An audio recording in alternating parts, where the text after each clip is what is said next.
Title: The Last Broadcast.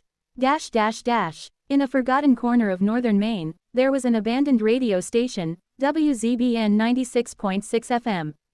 Its building was sunken in the woods, half swallowed by moss and decades of rot. The station hadn't been active since 1979, when its host, Marvin Bell, allegedly vanished during a live midnight show. The story became local legend. Some said he walked into the forest and never came out. Others claimed they still heard his voice if they tuned into 96.6 after midnight, broadcasting through static.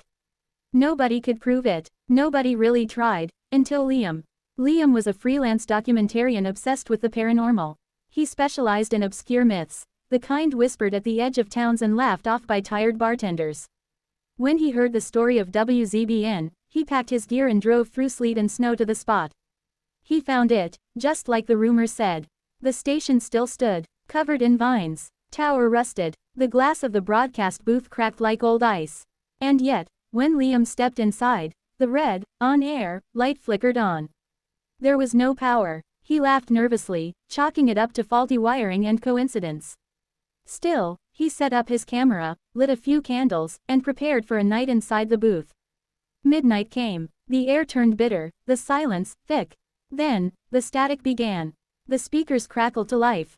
And then a voice. "Good evening, listeners. This is Marvin Bell, and tonight's show is just for you."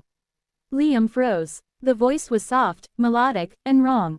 There was no distortion, no age. It was like Marvin was still there. Present, watching. Liam turned the volume down. The voice grew louder. "They always come looking for answers. But they never ask the right questions." The room felt tighter now, as if the walls themselves were breathing. Liam's camera shut off. His candles sputtered and died. The booth door slammed shut on its own. Then silence. In pitch black, Liam scrambled for his phone. Dead. The microphone turned toward him on its own. "Welcome, Liam." The voice was no longer Marvin's.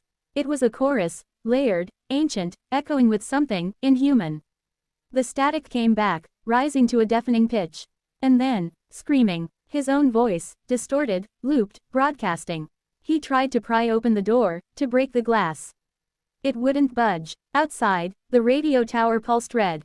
A new transmission began. "This is WZBN. A new host has arrived."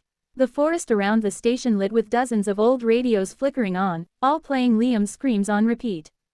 To this day, if you drive through northern Maine and turn your dial to 96.6 at midnight, you'll hear the static, followed by a young man's voice begging for someone, anyone, to turn it off. But the broadcast never ends. And neither did he.